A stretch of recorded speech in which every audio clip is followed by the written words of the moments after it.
Future Design Podcast. This is Takatoshi Shibayama, and you're listening to the Future Design Podcast. Today, I've got a good friend of mine, Karthik Iyer. People call him the blockchain monk. I think he's a divine character, and he shows us what happens when spirituality and blockchain come together. So thank you for coming, Karthik. Thank you very much, Taka. Konnichiwa, and always a pleasure spending time with you. And Likewise. And now that you've said I'm a blockchain monk, I have to be very well behaved for the rest of the conversation. So I'll try to be in my best behavior. You don't even need to try. So yeah. Yeah. So, we just wanted to talk about, what you see, what kind of visions do you see about the future and how blockchain fits into that? Somehow, I don't know if you could call it karma or whatever. 1997, when I was in school, my elder brother Krishna gave me a computer with open source software. It was a second-hand computer. He was working for a cooperative, which is the largest milk cooperative in India. It's called Amul. Yes. And when he left to Singapore, he came to Singapore to work after that. He gave me his used computer, which had Linux on it. And it gave me an idea of what the philosophy meant, openness, sharing, all of that stuff. And I got hooked into it. So I started the first Linux user group in India, in the south of India during that time. And then went on to work for the largest open source companies in the world. In fact, somebody was telling me that I'm probably the only human being who worked for all the big open source companies. I worked for Red Hat, I worked for SUSE, I worked for Solaris team at Sun, and then I worked for an American company called Solutions, which had the only Linux distribution on PowerPC. Right. So what I learned was that that the economy need not be a zero-sum game. None of these companies made money on selling the software, but they had other business models which incentivized everybody. The developers and the community were incentivized. The companies that bought the software were incentivized. In fact, the biggest exit last year was IBM buying Red Hat for $35 billion. Right. So it taught me that there is a alternative paradigm which thinks about abundance, which thinks about better value and wealth distribution. And it has been achieved over the last 20 years. So I think, with blockchain and the peer-to-peer technologies, we will see the emergence of the third pillar.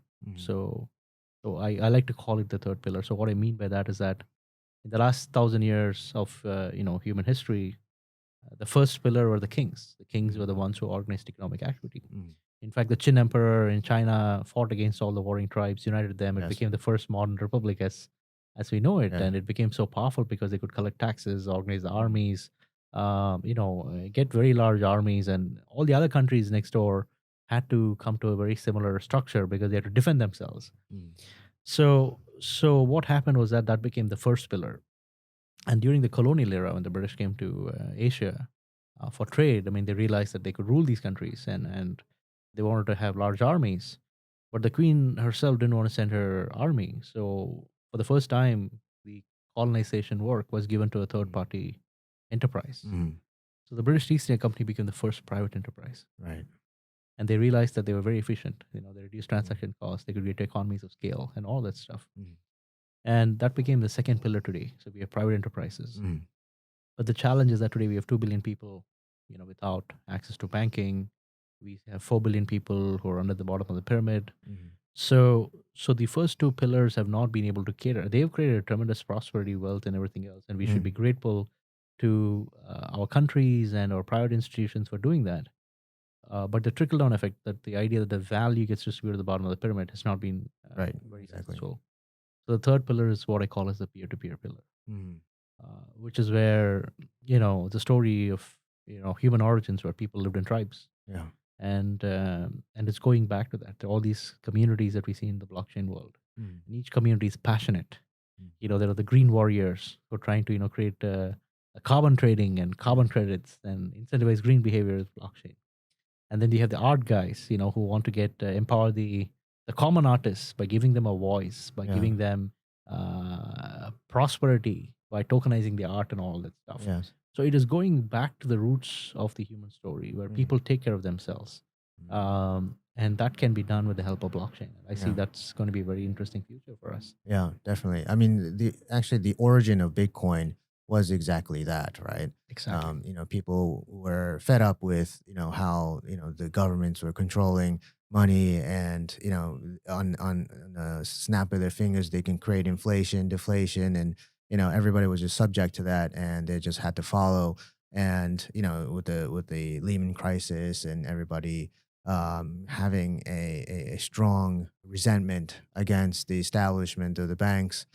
They wanted to have something different. And then along came Bitcoin, which was kind of like the answer to that. So I think a lot of fanatics really jumped onto that. And well, I wouldn't say fanatics, people who were fanatic about it, jumped onto that, and really carried the story for now 10 years.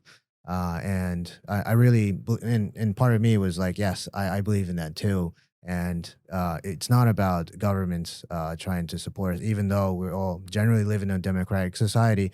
But with the different, the changing social confinements of society right now, I think democracy is being undermined quite a lot, and people want to see something that's more democratic. They want to take control of their lives, and Bitcoin was probably one of the answers to that.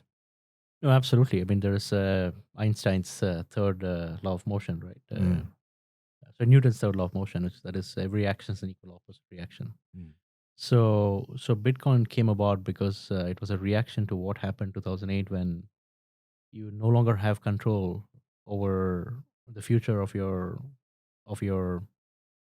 uh, your wealth, mhm, because money, the rudimentary aspect of it is time.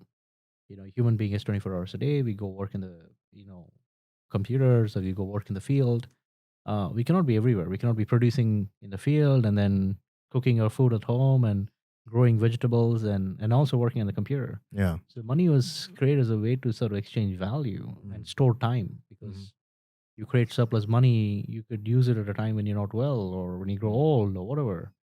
And when you do not have that certainty, if that certainty is taken away from you, then that financial system no longer, caters to your needs. mhm, And that's what happened in 2008. And the mm, first block of the Bitcoin blockchain contains the article from the Time magazine in the UK, which says chancellor in the brink of bailouts. mhm, So the idea that the taxpayer money could be taken to bail out banks, which you know um did not have the right set of practices, mhm, which took on excessive leverage and gambled on things and built instruments which can no longer be sustained. mhm, There was no economic model that would sustain that kind of a risk, yeah.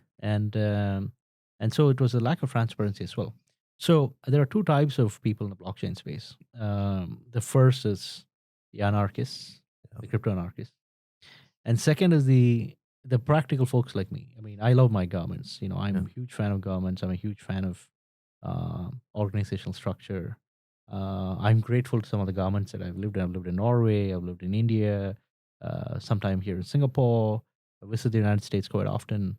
So I'm grateful to all these countries. I mean, Yeah. they're trying to do their best, but it's a very, very complicated affair. I mean, I think about where I grew up in India. Mm, You're 1.2 billion people. mm, I mean, how can a couple of hundred people or 1,000 people run the welfare of a billion people? It's a very complex affair. sure. So when I think about it, I'm deeply grateful to them that they're thinking about all these problems. They're thinking about the future of these people. But the challenge there is that there's a huge information asymmetry. Mhm, Some of sure. the best people do not work for the governments. Yes. And that's why I think Singapore is such a great role model. I went to MAS and met with some of the people there, like Sopnetu Mohanty and others, and they're all very highly educated and Yes. they're very well paid.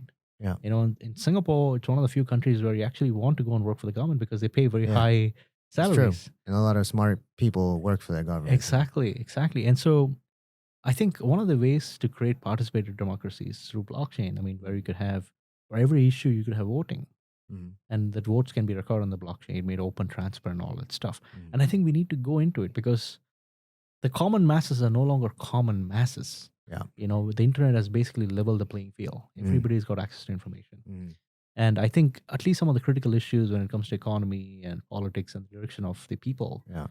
there could be, like Germany did this experiment, Mm, where they had this participatory democracy. It's no longer once in 4 years you elect somebody and they run your mm, show. right. It's every major issue before it goes to parliament for discussion. They also open it up to the people Yes. to see what the people think about some of these issues, Yes. because the smartest people are out there. They're not sitting in the parliament. Yeah. I mean, the people in the parliament are very smart as well, but you have PhDs, as you rightly said, you have scholars, and they can all become part of the process of governance. Sure. Eleanor Ostrom, she wrote this work on, she got a Nobel Prize for work on the common pool resource theory, where she went and studied the Amazonian forests and all these places where the nature was getting destroyed. And what she realized is that the reason why it was happening was because of greed, because the people who live in that area have no say Yeah. about how that area was governed. The lakes that matter to them, they had no say about them. The forests where they live, they had no say about those forests. The decisions were made by people who lived 2,000 miles away, who had never visited these places. Yeah. For them, it was basically numbers on Excel sheet. And so the idea there was participatory democracy, that the Yeah. people for whom some of these resources mattered had a say in it.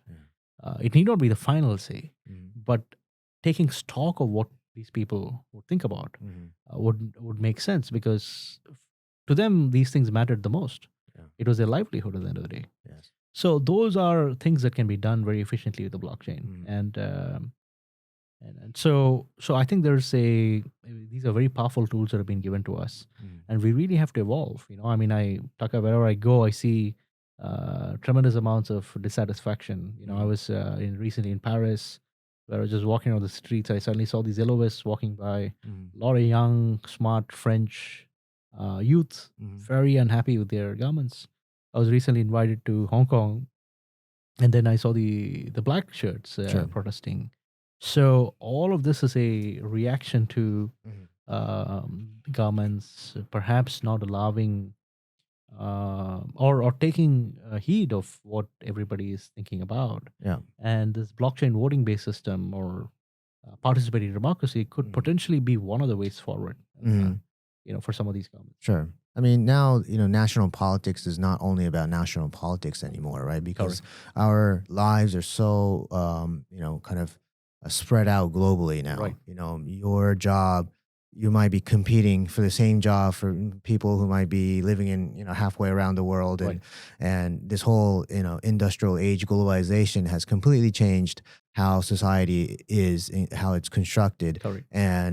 And then with the internet, people know what's happening Correct. around themselves. And, no longer they were just thinking about their lakes and their fields. Now they're seeing what's going to happen to their fields, and they could see forward. And now they want to go out and say, no, I want to say no, I want to say yes. They want more control over their lives. And blockchain is a great tool to express their opinions. Absolutely. And one wise man said, in a finite planet with finite resources, you cannot keep having infinite growth. And the earth is every time we think about economic activity, we have to factor in the impact that we're having on the earth. Yeah. I mean, we are looking at this in India called pralaya, or this massive destruction that was spoken about in the Vedas, and we see it every year. I mean, big cities in India getting washed up by water, flooding in Mumbai, flooding in Chennai. Maldives is concerned that it's going to be underwater another 10 years if this thing continues. Yeah. I was watching Bhutan, where one of the folks were giving a TED talk, and he was saying out of the 2,000 glaciers, about 10% of them are flooding, are melting, and that water is flooding the cities. Yeah. So it's really sort of, we are seeing it, in our eyes. Yeah.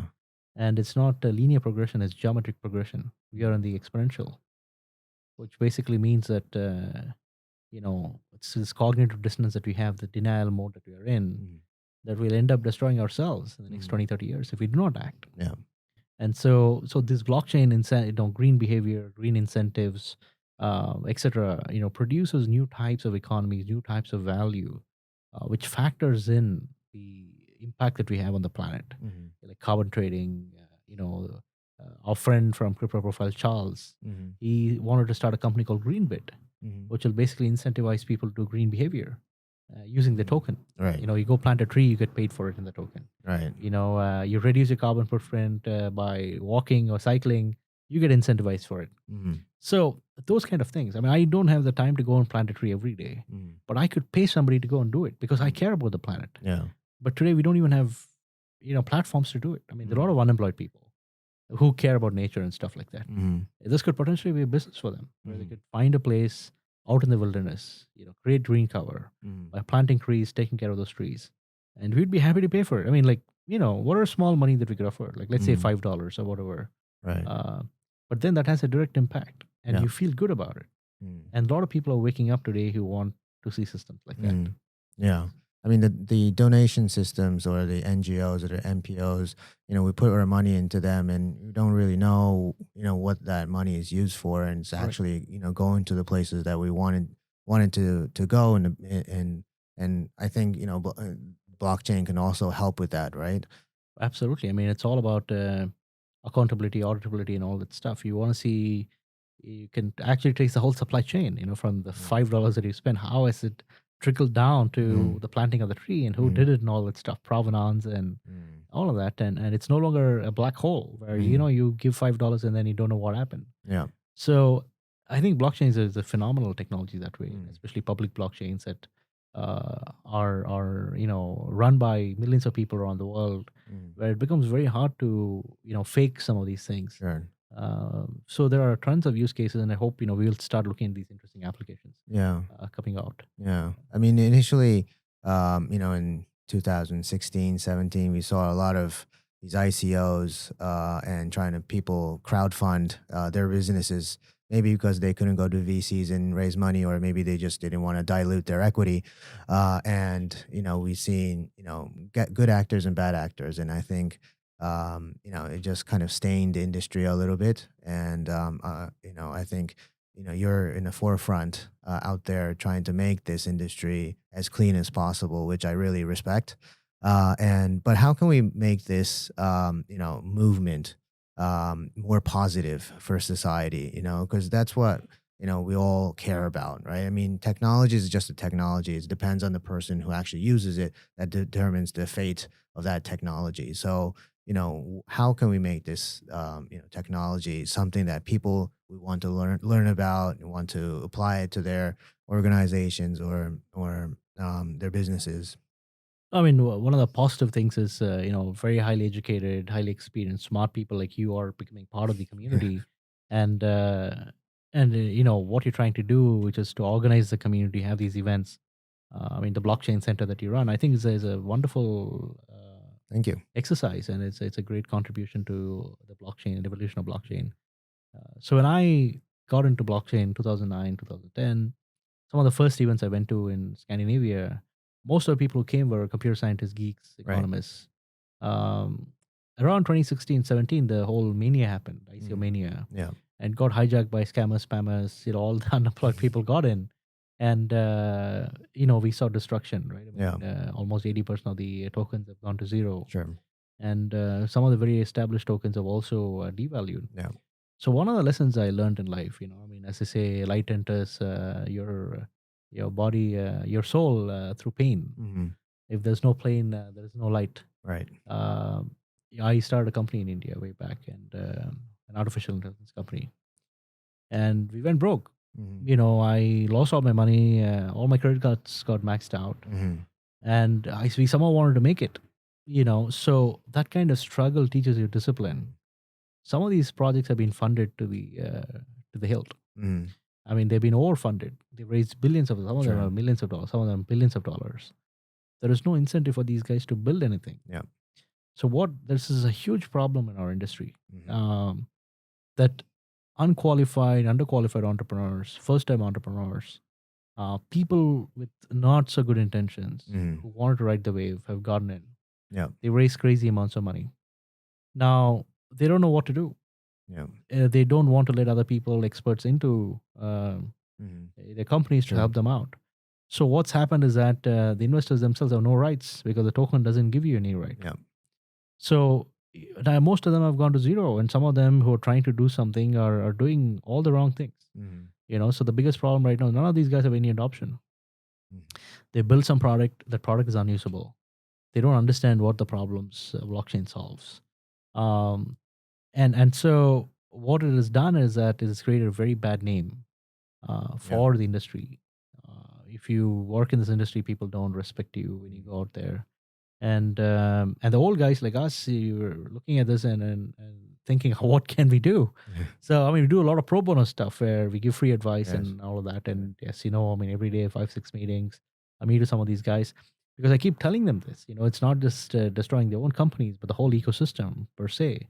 And hence, it's very important to add value to top line and bottom line of the people, of the companies that they're working for, and create, token holder value at the end of the day. I mean, to maximize the value for the token holder by actually creating demand for the tokens by producing something of value. And this is one of the biggest crises that I'm seeing in the 10-year evolution of crypto. Yeah. And then how do you think it will, pan out? I think more and more of these scammers are gone, or Correct. they're just rich and, bought their own island and disappeared, which is good for them. But, it's good that, a lot of cleanup has happened. And the people who are left, like you, are, recreating this industry and, going to, governments and big corporations to talk about how this is useful and try to, steer this into something that's, rightfully,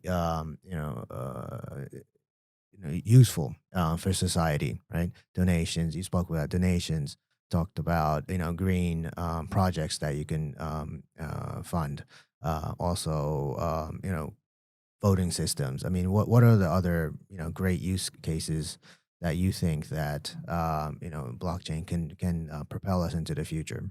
So what I've seen here in Singapore is that it's one of the pioneers in blockchain. I've had conversations with the government in 2016, 2017, and they've been using it everywhere. They're using it for Project Ubin here. It's one of the pioneering projects. We're talking about the JP Morgan coin. We're talking about other banks, financial institutions issuing their own currency for settlement now.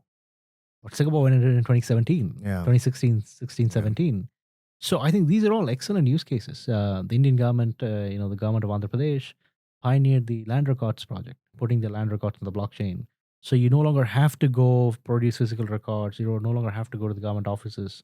Like, let's say you want to get a loan or whatever. But the whole thing is on the blockchain. You authenticate it. The banks have access to your data for a short period of time, and they approve the loans. So, or even not even the data, just the hash. So you're no longer exposing the data, you're just putting in the hash. So all the confidential information that you want to have can still be confidential. And there are things like zero knowledge proofs, etc., where the consumer can have enhanced privacy of the data. And there's birth and death certificates, educational certificates on the blockchain. At the end of the day, when we look at the enterprise, Ronald Coase, who wrote the theory of the firm, says firms exist because they want to reduce transaction costs and they want to get to economies of scale. And these two things are the driving force for why firms exist. Some of the biggest firms in the world exist because of that. Nestle, Microsoft, all these companies. And they're able to do it, most optimally. So with blockchain, we disintermediate a lot of these intermediaries. So we impact the top line, bottom line of some of these companies. We change their business processes, make it much more leaner. Instead of having 5 or 6 managers, clerks looking at data and having that cycle time. I mean, here it's smart contracts. It's self-authenticating. It's based on mathematical proofs. So, as we go from 6 billion people, 10 billion people, all these efficiencies are required for us to be more optimal. Reducing usage of paper, reducing usage of transportation, having greater velocity of our commerce through smart contracts, through through distributed ledger technology. Yeah. I think is a future where I can see it permeating. It'll become like the internet. We won't even notice it. Yeah. But the challenge is we need good entrepreneurs. Some of the entrepreneurs who've been funded right now, some of them are getting fired. Some of the investors have come and said we no longer believe in these guys, and they bring in professional CEOs to run these companies. And this is a huge problem. And if the industry solves this problem of getting some of these people to just sit in the back, you be a founder, you founded the company, it's fine, but let professional people come here and take this to the next level. Like what Microsoft did, like what Oracle did.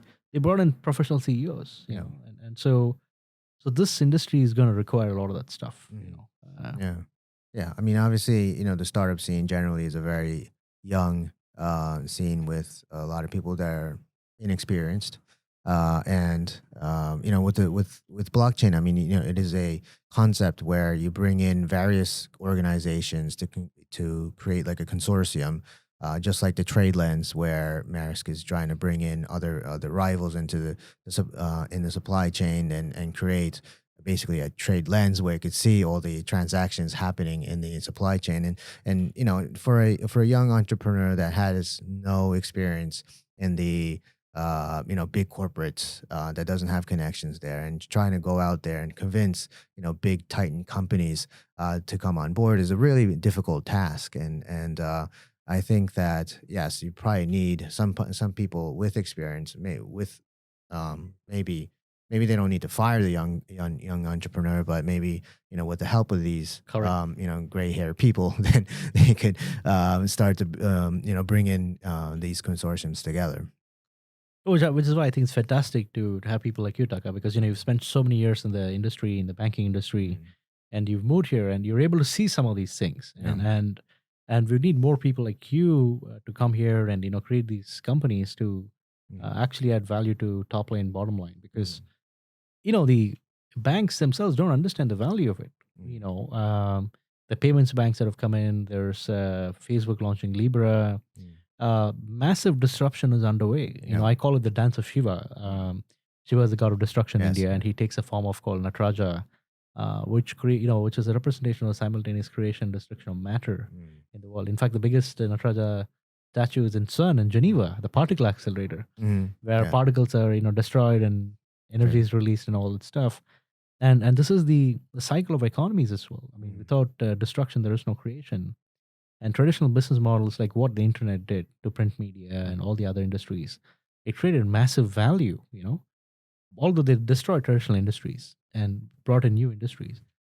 So we are going through a phase of large scale disruption, where a lot of intermediaries, a lot of traditional business models will have to be rethought.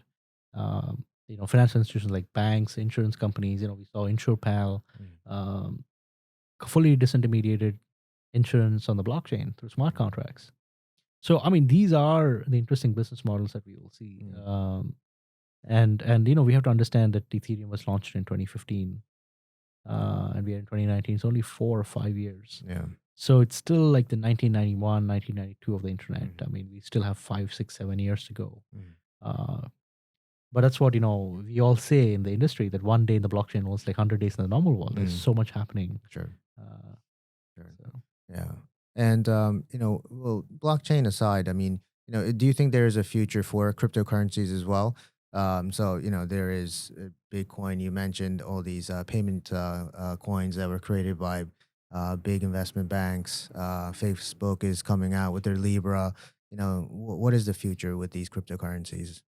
So what I'm looking at from cryptocurrency perspective, what I see is an emergence of a value crisis.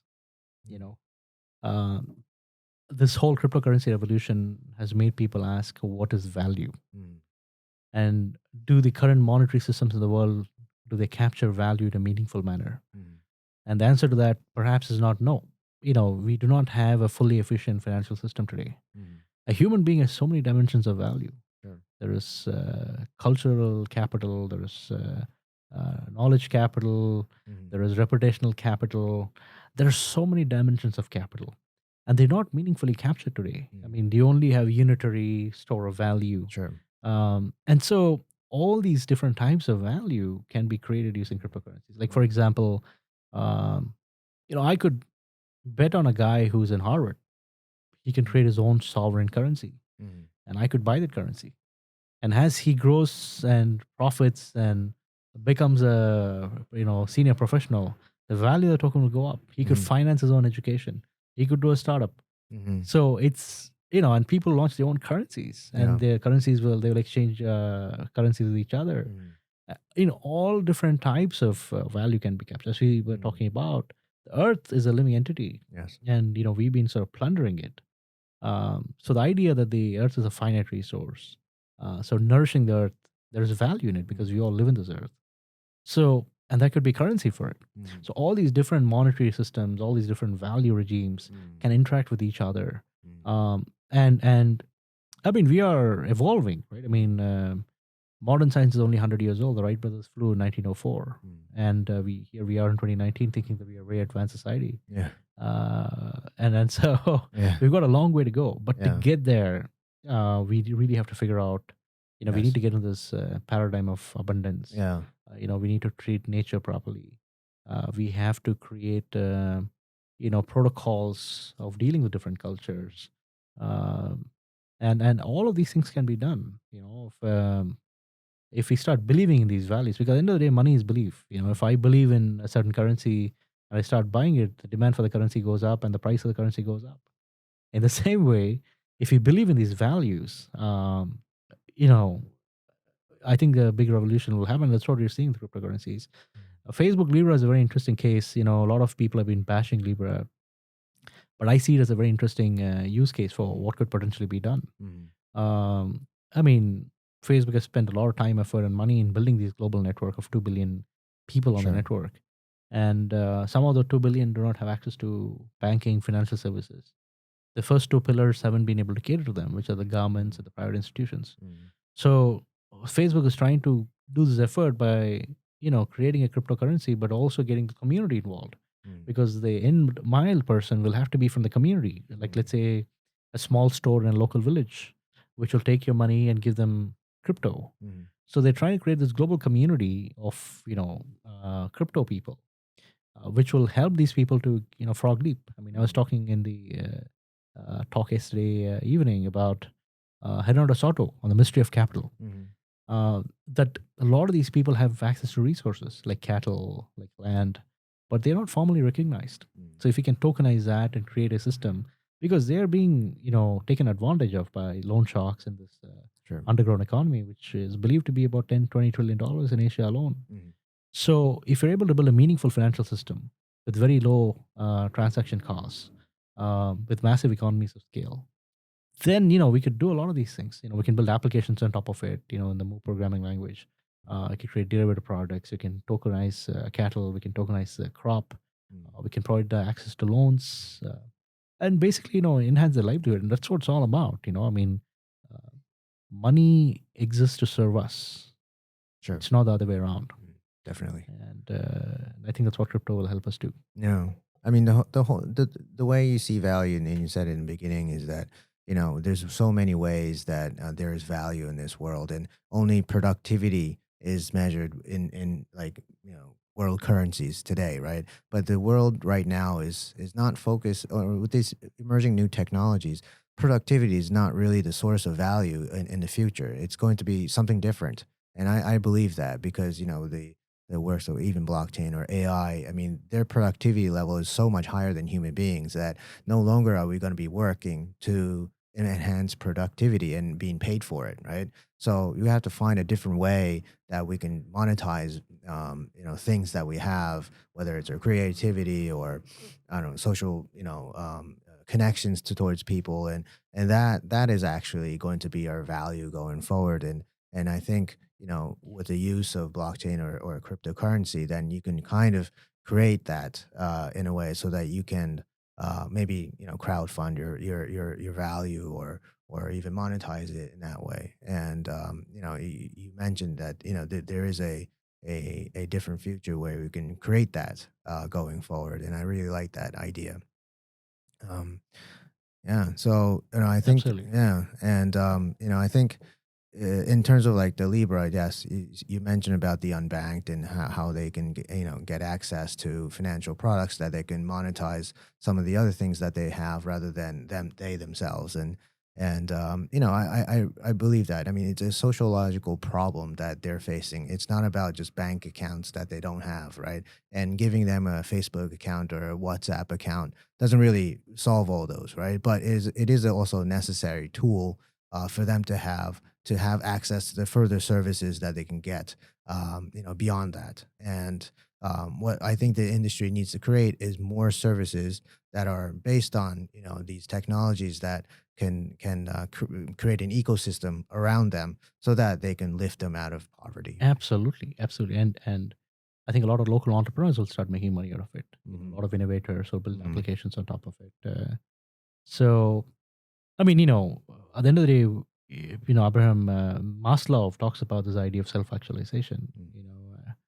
We are running every day. Some people work 6 days a week, 7 days a week.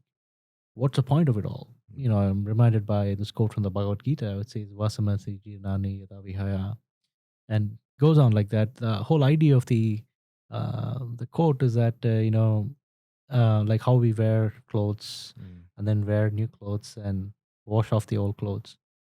The body dies and the soul moves on from one lifetime to another lifetime. So we're here for 60, 70, 80 years, and that goes away like that in one lifetime. And so we have to understand that this is memento mori, that everything will go, and we're here for a short period of time. Yeah. And the pursuit of happiness is very important. Self-actualization is very important.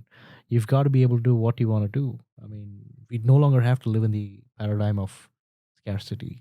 We have technology that can create abundance. Yes. We just need to create these monetary systems that can distribute value and help people go there. And we need to also design systems where, like in Bhutan, I mean, they have this thing called the gross national happiness. At the end of the day, it's about the pursuit of happiness. I mean, are we happy? We've got, X and Y amount of degrees. We've got, X number of dollars in the bank. But does it make us happy? I mean, there's still a, paradigm of fear. Yeah. And we have to go from fear to a paradigm of joy and happiness and prosperity in the mind.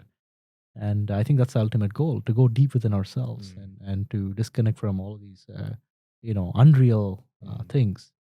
And so what this gives you is a handle, that the crypto gives you a handle to, send money to some of these people who are trying to do this, to break away from some of these, dogma that we've created. So, and that's what I see. It's an empowering technology. Yeah. I mean, I think the economic theories that we had up until today was always focused on human beings as economic animals, right? Where pursuit of self-interest is the most important thing, and that's how we measure the value of us. But human beings are not just about pursuing self-interest, right? It's also about giving as well, sharing. We're social animals too. I want to have a relationship with a friend, with a wife, a family, kids, and all these things, and the economic theory doesn't capture that, and I think that's the fallacy of how our modern day society is like kind of crushing down, because we're not giving enough, we're not caring about each other enough, and it's always about how can I make money, how can I advance in society, and even our education system is telling us that you have to win all the time, right? You have to get a good job, you have to make money, and that's your measure of success. But there's many ways to feel happy, and having a lot of money and having social status doesn't really give you happiness, and it's time right now for the world to actually start telling people that that's not how we're supposed to live. And I really resonate what you always say, because you're the blockchain monk, and you are a very spiritual person. So you come out with that idea, in the front, and I could feel that a lot, and I really like that. Yeah, how tell us about, like, what your how your meditation or your spirituality is kind of colliding with technology. I really want to hear that. So, I was born into this, in India, we have this system in which, the Brahmins or being the temple priests, where we've been, 6,000 years, we've been temple priests, and there was never pursuit of money. I mean, the Brahmins always pursued God, and God was the center of your universe.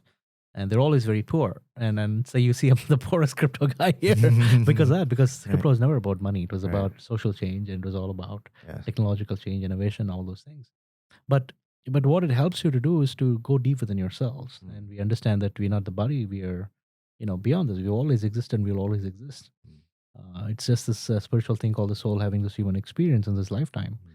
And hence that's very important at the end of the day. I mean, I remember the Beatles, when they were interviewed George Harrison before he died. I think it was his last interview, when the TV interviewer asked him, "So what do you value most? You've seen all of the world. You have so much money, and all these guys in the 70s and 80s, Beatles, Steve Jobs, they all went to India to meditate and spend time in ashrams, because they realized that there was, this crisis. At one point of time, you see what is the point of it all? I wake up in the morning, I go to work, I come back, I sleep. I'm like a machine, right? I mean, Yeah. what is the point of this? I mean, there's all these people that I'm competing with, I'm creating adversity and all that stuff. So they said, it need not be like that. We are a deeply spiritual being that has existed for millions of years. We're just having this experience at this moment of time, this planet, in this form, right? And so it need not be like that. And so he says, at the end, the only thing that really matters is love. The love that we have for each other. You cannot buy that with money. Yeah. Genuine love that we have for parents, for our children, for our friends. That's the only thing that really matters. And the ancient communities, when we were a community, when we knew who the neighbor was and who the neighbor's son was, and that's how it was. Yeah. And there was a lot of love, affection, caring, and all that stuff. And today we've created a system in which people want to commit suicide. I mean, Yeah. I look at all these shootings and all these things, and I Sure. keep asking, I mean, this deeply spiritual being, what would it take to get us to do something like that, right? And so that goes back to this idea of the economic model, scarcity, and all this stuff. It need not be like that. We could create a much better society. We could evolve into something, which would really bring out the human potential, which is the potential of God. If God was created in the image of man, if man was created in the image of God, Yeah. and God was created in the image of man, we have the potential to be godlike, right? And to be illuminated, to be the light, and rightfully so. I mean, that's our destiny at the end of the day. But we need to fix some of these things first before we can get there. Yeah. And but that's the only thing of any value, and I'm pursuing that right now. I mean, you always see. I mean, we build relationships with people, and you put a lot of value to that. We put a lot of value to relationships, friendships, and these are genuine things. That's what I tell my friends. They say, "Oh, you have so many friends all over the world," and I say, I mean, I don't look at people as transactional value. I mean, it's like you're kindergarten. Right. You play with other kids that you find interesting to play with, Right. and that's how the world should be. Yeah. We should Right. play with people that we like, and everything else is just a facade. So Yeah. the love is the only real thing that really matters. All you need is love. All you need is love. Yeah. You do actually travel quite a lot, don't you? Like you're never in one place. How long has it been in Singapore for a while? Every 4 or 5 days, I keep getting invited. Yeah. One of the things that I've been very lucky, I feel very blessed, is that I've been able to see the action all over the planet. So blockchain is used differently in different parts of the world. You go to the US, it's much more to do with technology and things like that. You look at Africa, it's much more, livelihood, solving like real world problems. It's about survival. Yes. So using blockchain to do, like, let's say, can I, make a cross-border payment, at a much cheaper cost, that kind of stuff. You look at Asia, it's more financial engineering, DApps, and all this stuff. So you get a sort of perspective of the human problems around the world, and you see how these problems are being approached, tackled by people in those different countries, and it's fascinating. So you get a sort of planetary perspective. So every 4 or 5 days, I've been I'm in a new place. I keep getting invited to speak, and we build beautiful relationships with beautiful people all over the world, and they all have the same aspirations. I mean, to be happy, to be to do something useful, meaningful with their lives, and maybe the path they've taken is not so right or whatever. And but that's what friends are for, to show them that they don't have to. It need not be a zero sum game. I mean, there could be wealth and prosperity for everybody if you know how to collaborate and leverage each other's skills and all of that stuff. Yeah. The finance industry that I'm used to, and I've been in there for 17 years in investment banks and hedge funds. There was no such thing as collaboration. It was all about me. How can I find the best idea? How could I put my position on before anybody else? And if I want to exit, I'm going to tell them that this trade is good, so I could dump it on them. It was a very dog eats dog kind of world. And then I came into this world very recently, and I'm just feeling that there's so many people that are saying collaboration, and we should work together, and people introducing me to other people, and that's how I got to know you, and it's so much more love in this industry, and which I feel so blessed to be a part of, and I hope this is the way the industry should be, right? I mean, we're creating a new future. And if it's not about love, I mean, what is it for, right? I mean, we all want to be happy. That's the main goal of human beings, right? Exactly. Yeah. self-actualization is the top of the pyramid. I mean, that's the ultimate goal. Yeah, great. Well, I hope you do wonderful work across the world and make this blockchain a reality for the rest for the future. And Thank you very much, Taka. It's always Yeah. a pleasure talking to you, and thank you thank very you for the much. wonderful conversation. Yeah, great. Thank you. Future Design Podcast.